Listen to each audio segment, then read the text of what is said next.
Сәлем достар, баршаңызға арнама қош келдіңіздер. Бүгін сіздермен бірге өте жылдам дайындалатын кешкі асқа керемет тағам дайындайтын боламыз. Менімен бірге болыңыздар. Арнамда жазылып жанындағы қоңыраушық белгісін басып қойыңыздар. Қажетті заттарымыз ол тартылған ет, картоп, сыр және қызанақтарымыз барлығын турап дайындап алдым.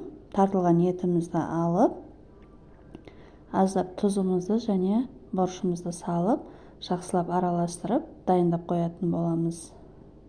Енді протеинімізді алып, аз ғана сұйық май жағып барлық жеріне табамызға картоптарымызды орналастырып шығатын боламыз.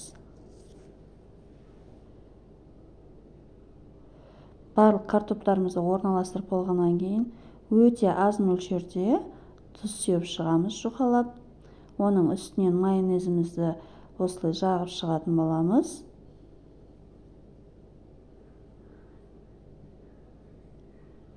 Кішкене жайып жібереміз осылай лопатканың көмегімен майонездерімізді.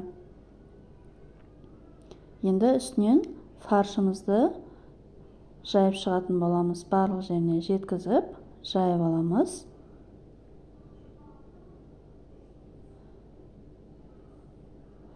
Фаршымызды алдын ала тұздап бұрыштап қойғандықтан ешқандай тұз сеппейміз.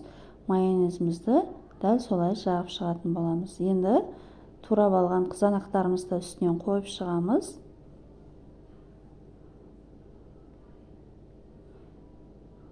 Барлық қызанақтарымызды қойып болған соң, мен үстіне пияз қосып жасадым.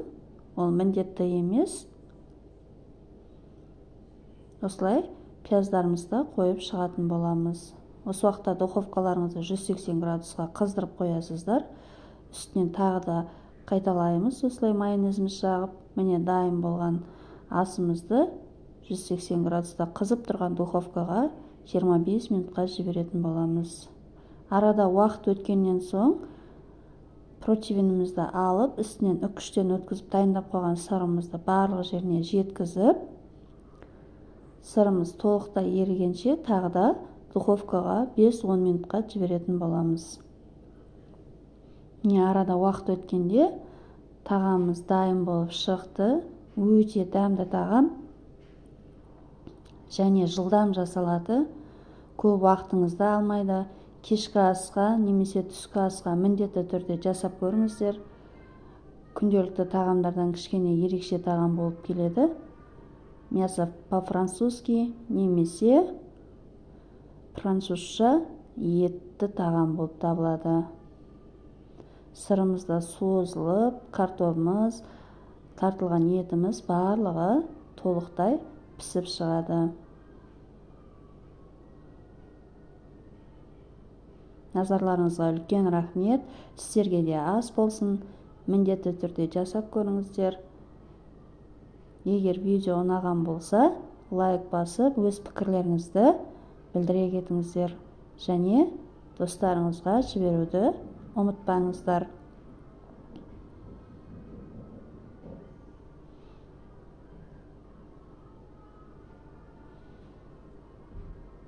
Тағамыз міне дәл осылай болып шығады. Өте тәбет ашарлық болып тұр. Міндетті түрде жасап көріңіздер. Келесі кездескенше сау болыңыздар.